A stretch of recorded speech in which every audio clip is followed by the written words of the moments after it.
Guys, we now know exactly how much money Xiaomi loses on the SU7. The SU7 has been one of probably the most surprisingly incredible launches this year. When it comes to electric cars, the price of the SU7 has blown away Chinese consumers who have bought this thing like crazy. We're talking the most pre-orders of any car outside of the Tesla Cybertruck and the Tesla Model 3. The Xiaomi SU7 has been a tremendous success because it's incredibly good value. I mean, when I say good value, consumers are like, well, this thing's just too good to be true. That's what they've just done with the Xpeng, the Mona MO7. People are like, what? This can't be serious. Are they real with this price? They release the price. Consumers just go crazy, start ordering them like mental. I mean, 56 minutes, they get 20,000 pre-orders. Same thing happened with the Xiaomi, but even more so. And people are thinking to themselves, well, Xiaomi must be losing so much money per car. I mean, you're getting a car that's basically the size, nearly as big as the Tesla Model S, has incredibly advanced technology, 800-volt platform, gigacastings, structural battery pack, can be built in 67 seconds, I should say. It's got a dual motor powertrain. It's got as much power as a Tesla Model 3. Ludicrous, but actually more power. So fast, in fact, that some people are just crashing them.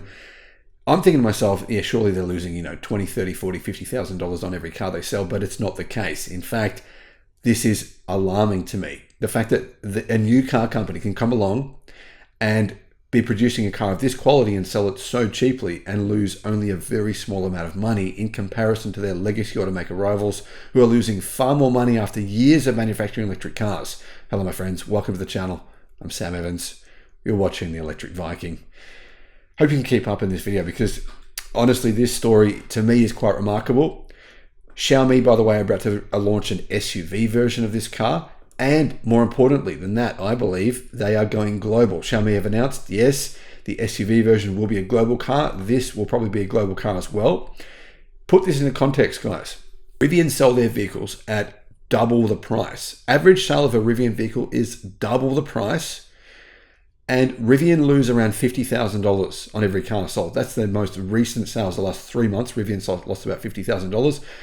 Other companies like Lucid loses hundreds of thousands.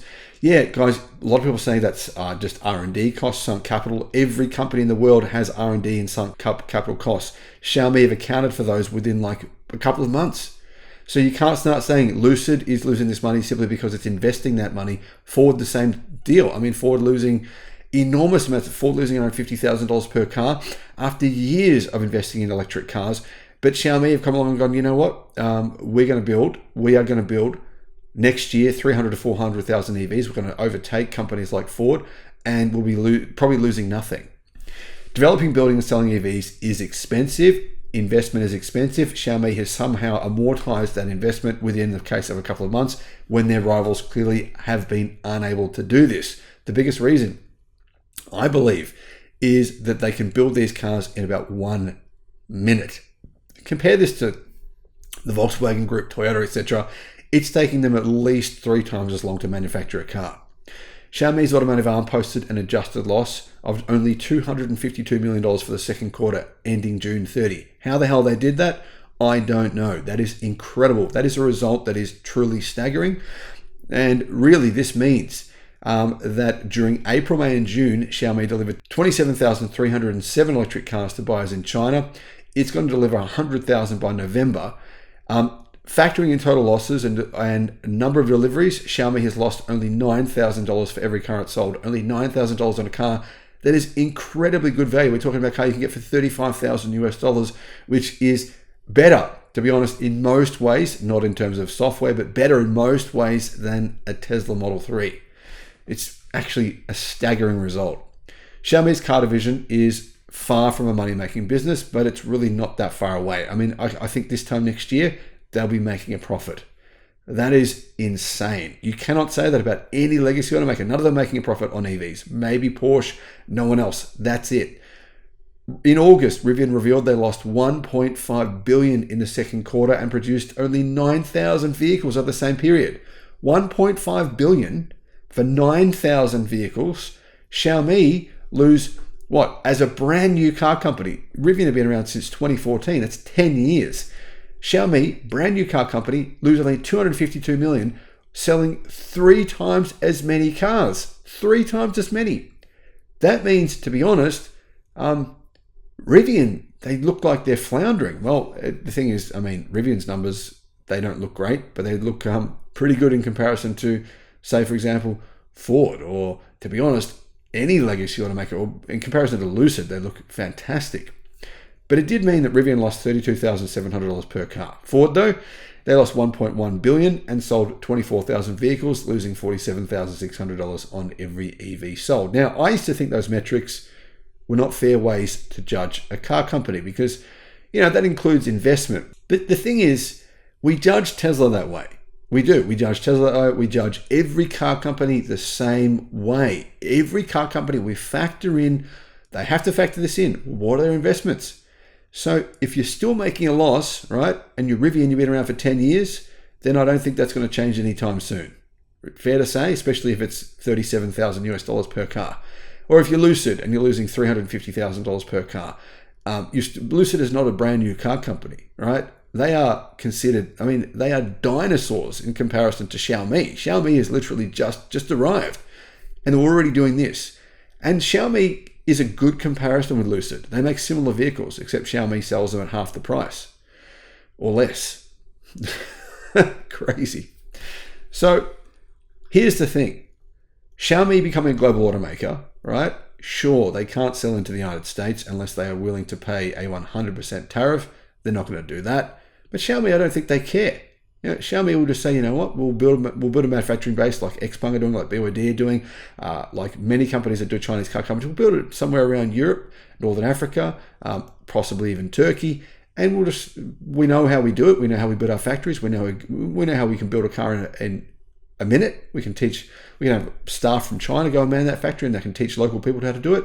We can set up the same business. We'll become a global car company within a very short space of time. And then Lucid, what can they do? That's one of their rivals. If they want to sell into Europe, they want to sell into, obviously China's a far more lucrative car market than the United States, then they have to compete with Xiaomi. In other words, companies like Lucid are pretty much stuck with the United States and Canada. That's it. That's their car market. That's as far as they can go. Because these are going to be their rivals. Their rivals will be half the price and probably better. And their rivals at the same time will be half the price or better, will be making a profit, while Lucid is making enormous losses. That can't continue. That is it's just not logical. Here's the thing. A second model will help Xiaomi on its path to profitability. Once Xiaomi is placing bigger numbers of orders, so let's say this year Xiaomi sends out maybe 120,000 cars, but the total number of batteries you need for 120,000 cars is obviously 50% of what you would need if you sold 240,000 cars. Now, if you buy enough batteries for 240,000 cars, you get those batteries probably about 20% cheaper from my analysis, from what I've seen. That's why Tesla pays the least amount outside of BYD, which has its own battery company, the least amount for its battery cells because it puts in the biggest orders. It's one of the reasons why Tesla is profitable. Tesla pays less for its batteries than General Motors, than Ford do for the same exact batteries. If they want to buy those LFP batteries from CATL or even from BYD, they have to be willing to put a big order in to get the same price as Tesla. Obviously, they're not willing to do that because they're not willing to sell that many EVs because they make a loss selling them. It's like a negative cycle that keeps on perpetuating itself unless you're Xiaomi or Tesla or BYD, and you can get out of that cycle. Thanks for watching. Let me know what your thoughts are. I think Xiaomi is legit. I think within probably the next 5 years, they'll be a top 10 global automaker, and we should be very, very concerned. If you're Legacy Auto, you should be watching, paying attention. How do they build EVs in 1 minute? How have they done this within only a few months' time? How can we copy them? Isn't that funny? We used to say the Chinese copied the West. Now the West needs to learn how to copy China.